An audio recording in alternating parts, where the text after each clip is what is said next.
So here's how it fills in.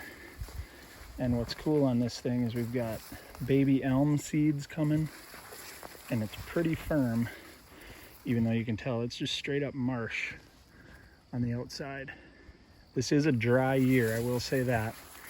But what happens over time in this thing, you can see the deer prints in here. So what happens over time in this is it'll grow some of the native vegetation, but the deer have learned by then that this is just a bit more firm than the rest of the spots. And you can see there's a box elder coming right there. So this is definitely a spot where we'll plant some screening, because right there is the neighboring property. And that's why we wanted to give them this, so they wouldn't go around our property onto neighbor property. They could just come straight as an arrow from our hinge cut swamp edge. We've had this mulch path going through the middle of a beaver pond bog where the ground was floating. So we took free wood chips. There's some hunter access boots on this. This is mainly a hunter access boundary trail, but when you put something like this in the middle of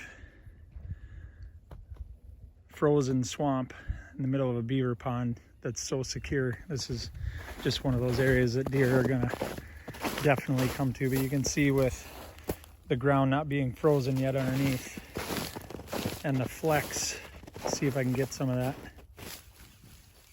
So we can actually still bounce this, but it's plenty solid for traveling across. So if you have a spot like this where you want it to become a travel corridor, wow, look at the size of that track.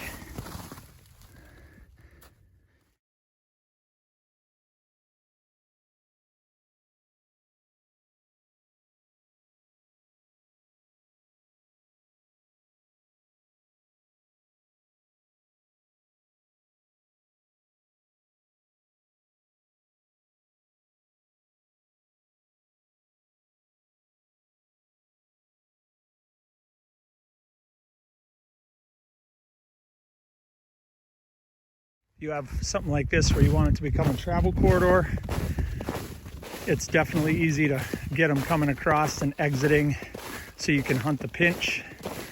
Or if you want something to be a hunter access trail, you can definitely do that as well. You can see, I mean, this is floating bog, and this is just otter sled after otter sled. They really appreciate it though if it's one of those where you got a couple of points that reach out into a swamp and it's natural travel anywhere they'll want to cross there. You can see this is straight up water on both sides.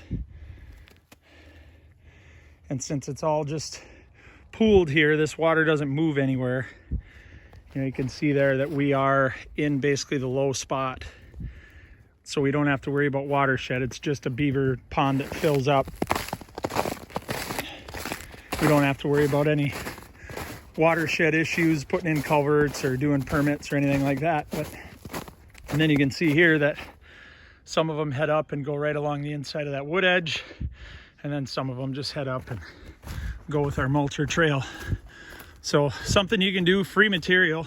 It's great. I just call the power line companies. You know, we just have them dump it here. They're always looking for places to dump close to their job sites. And it's a benefit to you and to the wildlife. So this is Jake Little, Habitat Pro. We are in northern Minnesota, just doing a little post-season scouting here on client property in northern Minnesota. Get out and enjoy creation, guys. God bless.